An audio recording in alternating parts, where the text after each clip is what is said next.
to welcome everyone this morning, and just, let us have another minute or two for people to get settled. Find your sitting places.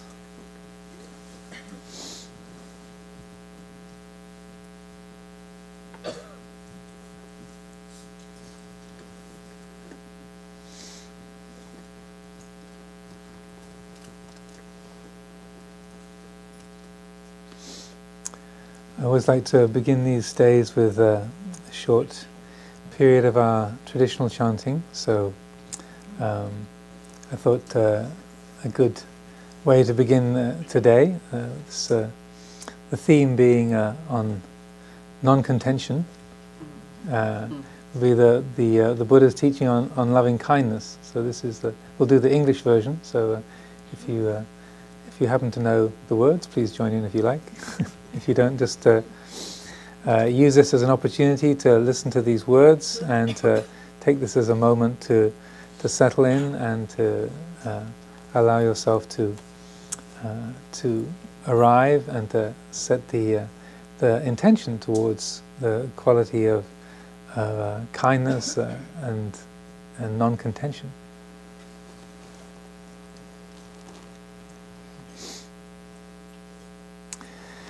This is what should be done by one who is skilled in goodness and who knows the path of peace. Let them be able and upright, straightforward and gentle in speech, humble and not conceited, contented and easily satisfied, unburdened with duties and frugal in their ways, peaceful and calm and wise and skillful, not proud and demanding in nature. Let them not do the slightest thing that the wise would later reprove, wishing in gladness and in safety. May all beings be at ease, whatever living beings there may be, whether they are weak or strong, omitting none, the great or the mighty, medium, short or small, the seen and the unseen, those living near and far away, those born and to be born, may all beings be at ease. Let none deceive another, or despise any being in any state. Let none through anger or ill will wish harm upon another, even as a mother protects with her life her child, her only child, so with a boundless heart should one cherish all living beings, radiating kindness over the entire world, spreading upwards to the skies and downwards to the depths, outwards and unbounded, freed from hatred and ill will, whether standing or walking, seated or lying down, free from drowsiness. One should sustain this recollection. This is said to be the sublime abiding. By not holding to fixed views, the pure-hearted one, having clarity of vision, being freed from all sense desire, is not born again into this world.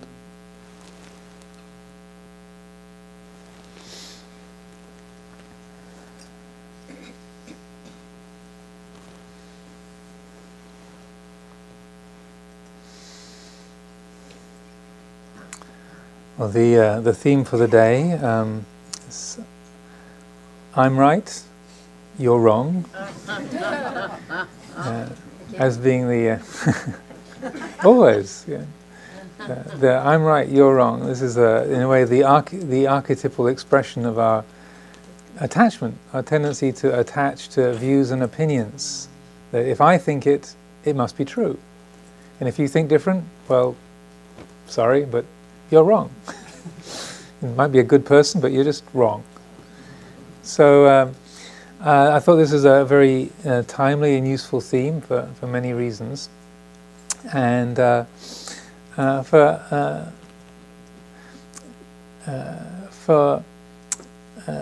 many dimensions for this subject, and hopefully during the course of the day we'll look at a number of these.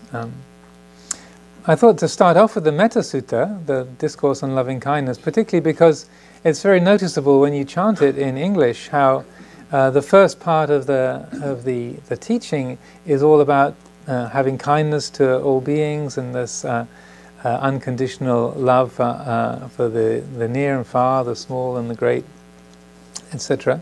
And then the last 4 lines have a different character. That it suddenly shifts into a different mode after you say this is said to be the sublime abiding, and then after that, okay, that defines the sublime abiding, or the sort of a pleasant place to be, and then the last part is of a different tone, isn't it? It's by not holding to fixed views, the pure-hearted one having clarity of vision, being freed from all sense desire, is not born again into this world. That's about not having an abiding. It's about letting go, about non-clinging, essentially. And so in a number of the teachings, the Buddha talked about 4 different kinds of clinging, 4 different zones of attachment. So the first kind is clinging to sense desire, sense pleasure. So that would be being freed from all sense desires, covers that one. The pure-hearted one, that covers the second kind of clinging, which is clinging to precepts and practices, rules, observances, conventions, that sort of blind belief in conventional structures. Yeah. This can be like rules of sort of religious behavior. It can also be things like the value of money, social which side of the road do you drive on? These are thinking it's an absolute. The mind clinging to those things makes it an absolute thing. Like if you think that your dollar has an absolute value, ha! So, and then the next kind of clinging is clinging to the feeling of self, what's called attavad upadana, the I, me, and my feeling. But the one that we'll focus on today is this clinging to views. That very first one that's in the list, not holding to fixed views. Ditincha anupagamma in Pali, by not holding to fixed views. So that's the fourth kind of clinging, is clinging to views and opinions. So it's very much a truism, isn't it, that as culturally we tend to hold opinions in a very, very high regard, and even though I say it sort of half jokingly, if I think it must be true, isn't that close to home, right? Isn't that the same? It's a very strong habit for all of us. If I see it in this particular way, if this is what I think is right, then I'm right. And the tendency to take an opinion or a view as an ultimate reality is a strong cultural habit. Is that too much for a presumption? No. I think I'm kind of preaching to the converted here, but. So it's a habit that we all have. But then what happens is that if we attach to that way of thinking, if we take that to be absolutely valid, then we find ourselves in conflict against those who think differently. That if you think different from the way that I do, then you must be wrong. And then so this can lead to friction, contention, and all kinds of quarrels on a family level, social level, political level, and even to the point of leading to warfare over these kind of ideals, or just differences of understanding. So this is a very significant and important issue in our life, and even though we maybe look at it more, or gets our attention more on a broad political level or social level, if we don't understand the very core of it, how that works in our own minds, then there's no real hope of solving it on a broader scale. So that hopefully today we'll be able to explore that quality of where does this this quality of contention and that divisiveness, that polarity, where does that come from, and what can we do about that? Because one of the issues that comes up is that if I'm right and you're wrong, then I might feel it's my duty to set you straight. I've got to, I'm pure, you're impure, and I've got to. It's my sacred duty to fix you so that we have purity. Or like and I mean on a social level, this has happened like with the terrible depredations of like Nazi Germany, or in other groups, ethnic cleansing, quote unquote, in the Balkans, or even just recently in the news, these militias and religiously inspired militias who feel it's their duty to defend the word of the Lord by wiping out those who think differently, those who act differently. What about people doing things in the name of democracy? Indeed. So it's not, and even in the name of Buddhism, in the name of the purity of your monastic tradition. So it's not just in one zone of our life. This can be happening everywhere. So I thought this was a very useful theme to explore, because the results of this kind of attachment and clinging, getting lost in our own viewpoint, creates very real difficulties, real tensions, real pain, and real harmful qualities, harmful experiences in the lives of many people.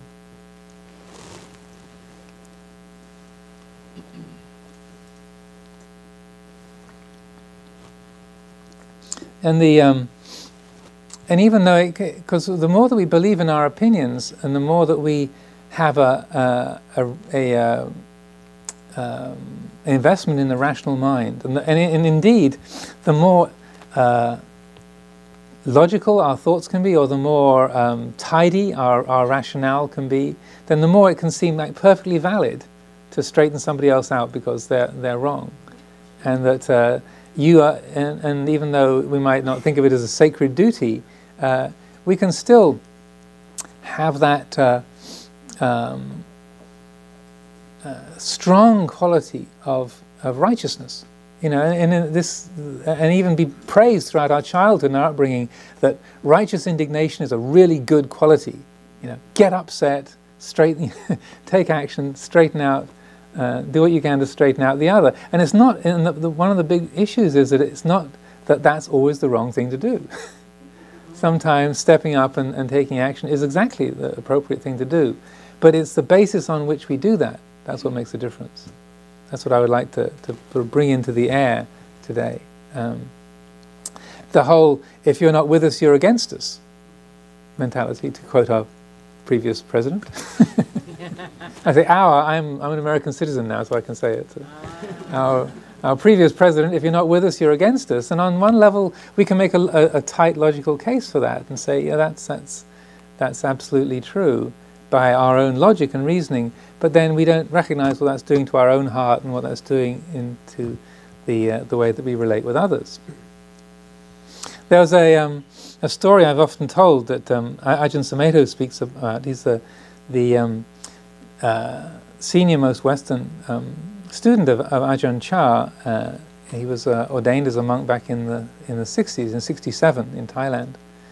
And in the early days in Ajahn Shah's monastery, even before Jack Cornfield came, which was like 69 or 70, Ajahn Samaya was the only Westerner living there. And he was a very ardent and keen, idealistic monk, and took the monastic training very seriously and was very, very committed, as all good monastics should be. But he also grew up in a very sort of righteous American conditioning, and had a different way of going about things than some of the other monks in the monastery. So at this particular time, there was a Thai monk, another of the monks that was living there, who was very loud-mouthed. I mean, they were terrible kinds of people. Was always rattling on about things, was very loud and very outspoken, uncautious about his speech. And as I'm saying this thing, or talking about these qualities, in full disclosure, I've had an entire lifetime of being known as loquacious, noisy, logorrheic,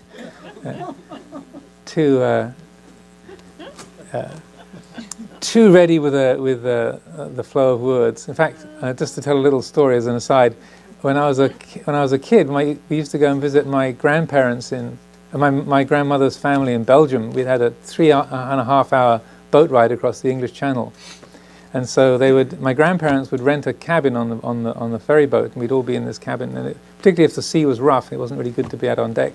We'd all be in there together. And my grandfather was this very, very, very quiet, sort of sweet old Jewish businessman, an incredibly sort of shy, quiet, modest type. And so there was me, this incessantly chatty 5-year-old, and he offered me 6pence if I could stop talking for 5 minutes.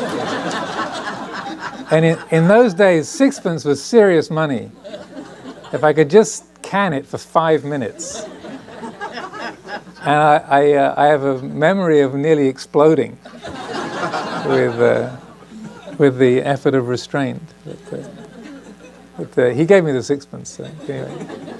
But it was tough. So anyway, as I'm talking about this logorrheic monk in Thailand, who could never shut up, was very loud and outspoken, and very sort of brash, which is extremely unusual in Thailand. People tend to be much more sort of restrained and not sort of confrontational or outspoken in the sort of way of average social interaction.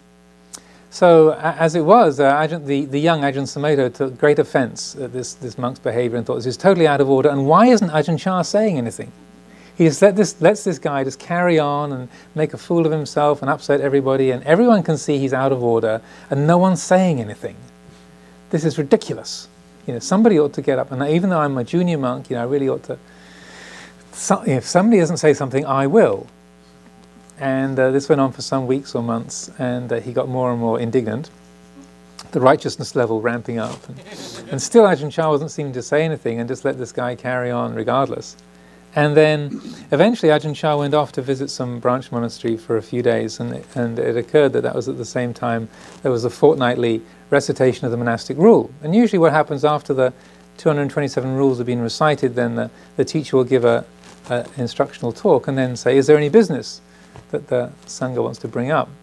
And with Ajahn Shah away, there was a shorter exhortation from one of the senior monks, and then he said, has anyone got any business to bring up? And even though Ajahn Samaya was only been a monk for 2 or 3 years at that point, and the loudmouth bhikkhu was a bit senior to him, he said, yes, I've got something I'd like to bring up. I'm very concerned about the conduct of bhikkhu X.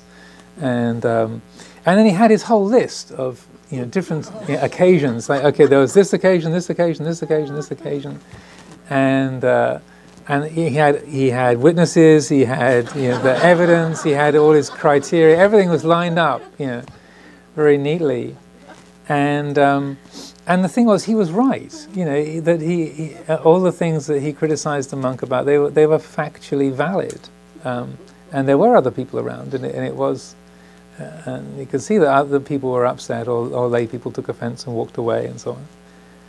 And during the time that he was saying this, then the other offending monk was sort of looking at the floor, and everyone else just sort of was listening, taking it all in. And finally, he got to the end of his sort of dharmic diatribe, and then they said, "Oh well, we'll just wait till Luang Por Chah gets back, till Ajahn Chah gets back, and then we'll bring it to his attention." So, of course, then a few days later, Ajahn Chah returned, and the word reached him pretty quickly about this sort of outrageous confrontation that the foreign monk had engaged in at the time of the recitation.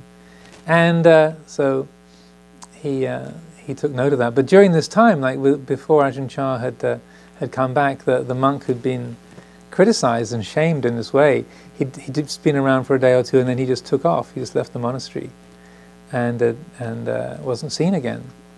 So after a few days, and the Ajahn Shah got settled back in, and he found a moment to chat with Ajahn Samaya just by themselves, and said, "You know, Tan Sumeto, you know, what you said to the monk, or the loudmouth monk," he says, "You know, that," he said, "You know, you really you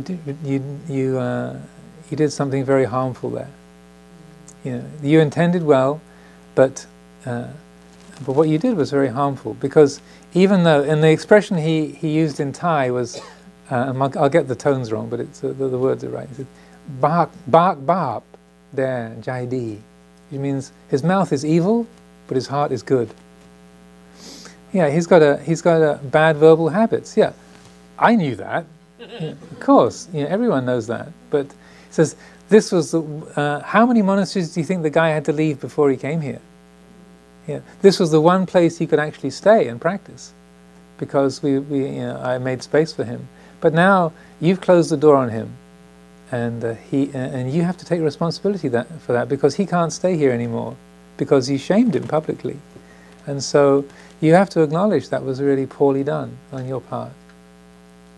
He says, you were right in fact, but wrong in Dhamma.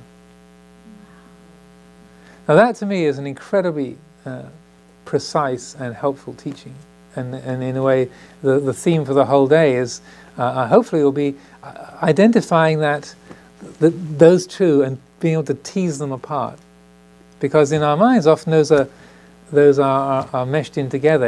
If I'm right, then however I act on that rightness is good. Not good. Not necessarily so. Because there's a principle whereby it's not just a matter of what you pick up, but how we pick it up. It's not just what we pick up, it's not just the opinion that we have or the way we see things, but it's how we pick that up that makes the difference. That's the crucial element. And that's what the young Ajahn Samaya had missed. And it was a very powerful lesson for him, and he just remembered it ever since. So that then being able to see, yes, this is my point of view, or yes, I have evidence to back this up, and yes, you know, I know I'm right. You know, there were other people there. We all saw it. But yet, it can be that how do we miss the question of, therefore, how do we respond to that? How do we work with that?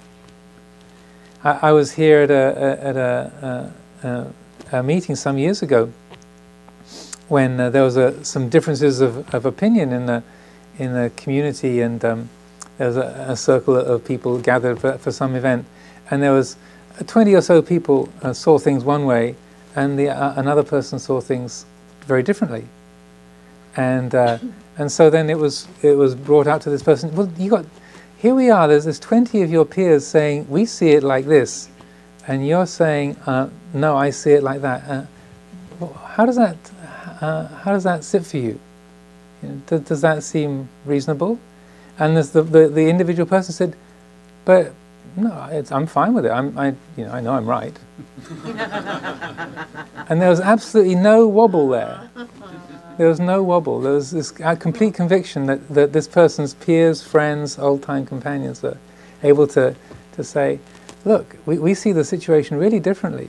And this other person said, no, I'm absolutely in the right, 100% in the right. And it was very helpful to be able to see, okay, that's how this person is holding it.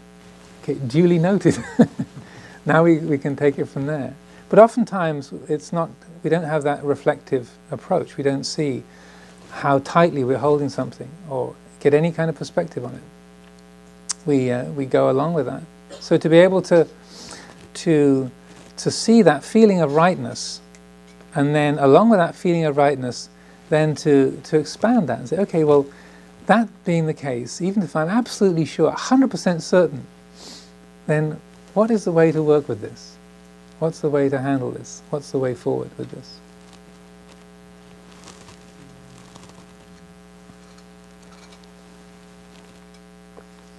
There's a principle called practicing Dhamma in accordance with Dhamma. Dhamma Dhamma Patipata, which is the final factor for stream entry, for entering the stream.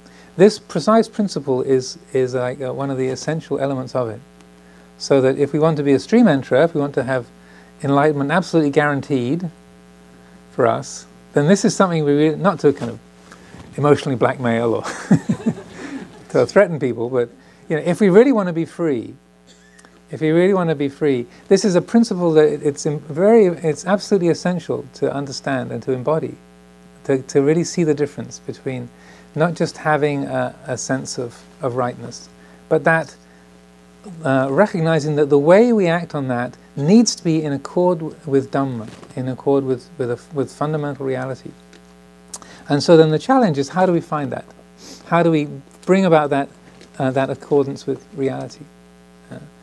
One of the problems that comes with this area is because the attention gets caught by the issue, right? It's because something is offending our ideal, or it goes against our spiritual principle, or it's got some sort of strong emotional loading. So we get so taken by the object, the thing that we're picking up, that we miss the emotion that we're handling it with. Again, just to tell a little story, I was impressed by. This was an article in the Chronicle a number of years ago, and it was describing there was two sets of astronomers that were both trying to carry out these same kind of measurements to decide the exact rate that the universe was expanding, and that to figure out at the time the final theory of how the universe was expanding or not. And there was one group, I think, that were working from the South America, another group that was off in Hawaii. And they had these two big telescopes going, trying to make these measurements. And who was going to get the numbers first? Who was going to have the final proof about the expansion of the universe? And one of the people heading up one of the projects was made a very interesting comment about the competition between these two groups. Because on one level, it's this high-tech astrophysics, very refined, very precise intellectual issues, and ostensibly it's about finding out the truth about the nature of the universe. But on the emotional level, it was more like a scrap between 8-year-olds in the schoolyard.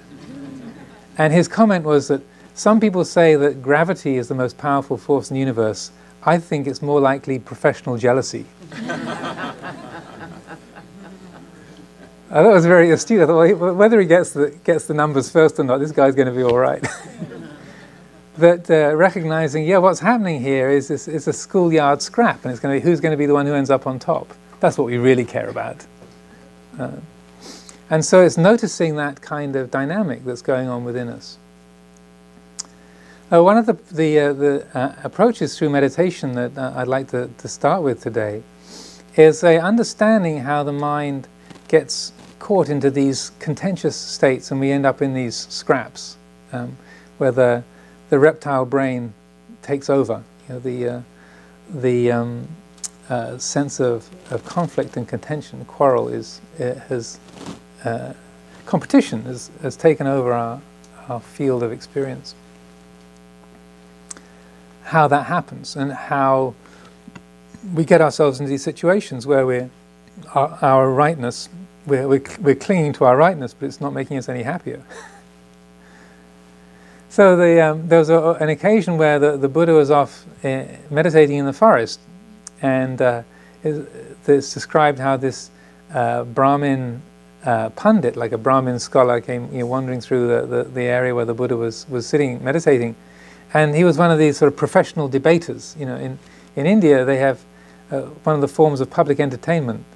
Like, if you have, rather than having a movie show, you'd have a debate, a sort of spiritual debate. You get a couple of pundits along, or religious professionals, philosophers, and you sort of put them in the ring together and enjoy the debate. Now, it still happens today. It's still that kind of contest goes on. And so this was a professional pundit who thought he'd heard the reputation of the Buddha and thought, okay, let's see what this guy's made of. And so he came, as it describes, he comes striding up to the Buddha sitting in the forest and says, "Okay, I've heard about your reputation, Gautama. So please tell me, what's philosophy? What kind of teaching do you proclaim? What kind of philosophy do you assert?" It's like, "Okay, let's see your stuff. Let's have a workout here." It's like a kind of an ancient Indian version of a street confrontation. Who's or like on the competing for spaces in the parking spaces in the parking lot, or the gate with the least traffic at the toll booth. Okay, who's really got their stuff together here? So he goes head to head with the Buddha and says, "Okay, please, Venerable Gautama, tell me, what kind of teaching do you assert? What philosophy do you proclaim?" And the Buddha, being a very quick judge of human character, said, "Yeah, I proclaim such a teaching that one does not quarrel with anyone in the world."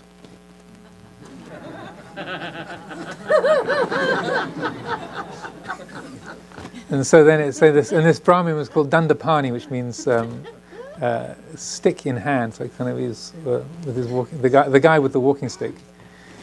So then it says he kind of clicked his tongue 3 times, his brow puckered into 3 furrows, and wagging his head from side to side with nothing to say, he took off and left the Buddha by himself. Like, nothing to say. Like the Buddha said, "Okay, you want an argument? Fine. Have a nice day." So he wouldn't pick it up. And then when he went back to the monastery and he described this encounter a little bit, and he said that and he was describing what had happened. He said, when the mind doesn't grab hold of things, when you don't find anything, any opinion, any fixed position to delight in, then that's what brings about the end of quarrels, of disputes, of malicious speech, of the taking up of weapons, and of argument. That's where it comes to an end. It's where the mind doesn't take that, sort of relishes that kind of fixity of taking hold of, this is my position. And so then and then he went off, and the monks were a bit perplexed. This was a very brief statement that he made, and he thought, okay, well, maybe one of the others can explain this a bit better. So they went to Mahakachana, who was the one who was the expert at explaining in detail whenever the Buddha had given brief or cryptic statements, then Mahakachana was called on to say, what did he mean when he said that? And then he gave this wonderful description about how the qualities of contention arise. And this is from it's called the Madhu Pindika Sutta, which means the sweet morsel. And he says, dependent on the I and forms, I consciousness arises. The meeting of the 3 is sense contact. With sense contact as condition, there is feeling. What one feels, that one perceives. That's like you give it a name, like sanya. What one perceives, that one thinks about. What one thinks about, that one mentally proliferates. So the chattering mind takes that thought and then launches off with it. With such conceptual proliferation, or papancha, as the source, the heart is beset by mental perceptions and notions characterized by the prolific tendency with respect to the past, the future, and present forms cognizable through the eye. And then, if nothing is found there to delight in, to welcome and hold to, this is the end of the underlying tendencies to lust, aversion, views, doubt, conceit, desire for being, and ignorance. This is the end of resorting to weapons, quarrels, brawls, disputes, recrimination, malice, and false speech. Here these harmful, unwholesome states cease without remainder. So that little process that he describes there, where there's a sense contact, we see something, or we hear something. So there's a sound, and then that impacts the senses. And then, so there's a contact. And then there's a feeling of attraction or aversion or a neutral feeling. That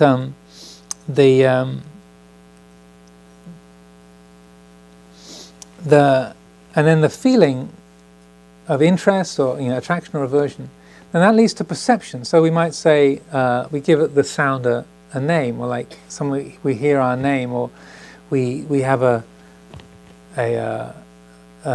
something that causes a trigger in the mind of interest or enthusiasm, or has an emotional impact, like say Obama. Or a few years ago, I on this day-longs on the same theme, I would just use the word one letter W. W. That's all you'd need. Okay. W. 2 syllables.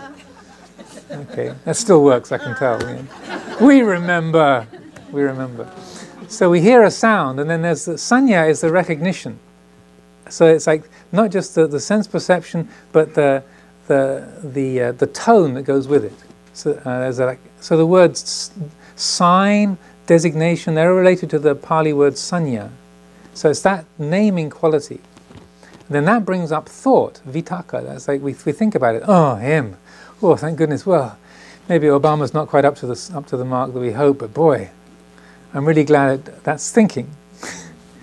And then papancha is then the whole story that then launches from that first thought.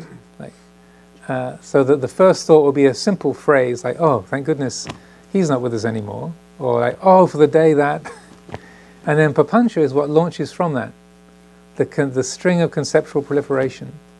And then that is what leads into its sort of final flowering, if you like, or it's sort of when the chattering mind really launches off. That's what eventually leads us to the feeling of me oppressed by the world, me pressured by this thing that I'm stuck with that I don't want, or me pursuing this thing that I haven't got, or me being burdened by this painful experience, or me caught up in this particular quality. And that's the kind of whole array of, as he says, perceptions and notions that beset the heart and create this feeling of alienation, me in a state of tension with the world.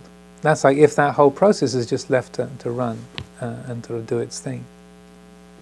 So this is a process I like to explore during the day, because as he said, that's what leads to this whole state of conflict and contention, because we take a thought or we take a perception, and then the mind runs with it, right?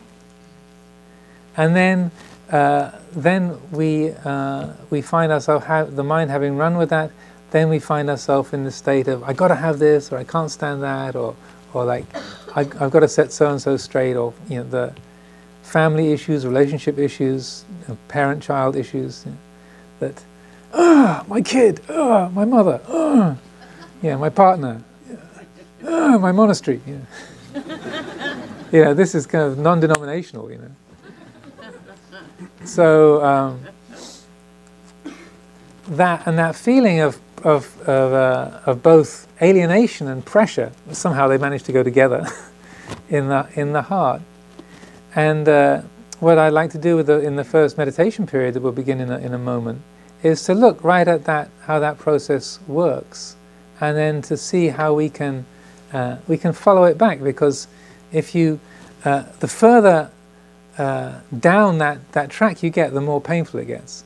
But if you follow it back, like if with meditation, if you notice that your mind is stuck in having an argument with your child who doesn't happen to be here, or your difficult sibling, in your imagination, then if you follow it back, okay, well, my kid's not here now.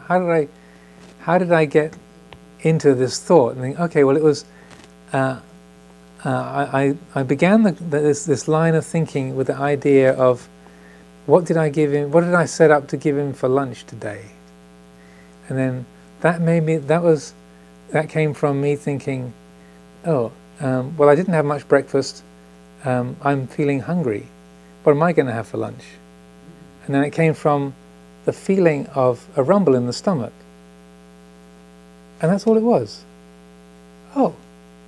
And when you follow it back, you think, oh, it was just a rumble in my stomach. Now, is that particularly painful or difficult? No.